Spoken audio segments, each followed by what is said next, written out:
Di tulad ni Go Waping at Sual Pangasinan Mayor Liseldo Calugay na magkaibigan, nilinaw po ni Vice President Sara Duterte na hindi na sila magkaibigan ni Pangulong Bongbong Marcos.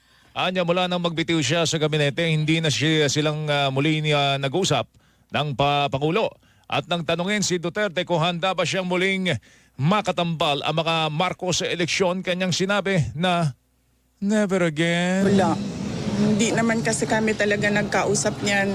Hindi kami magkaibigan. Unang-una, nagkakilala lang kami dahil naging running mate kami.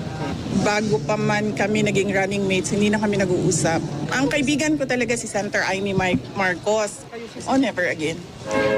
Never again.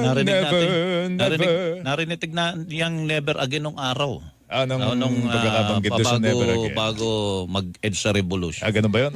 Never again?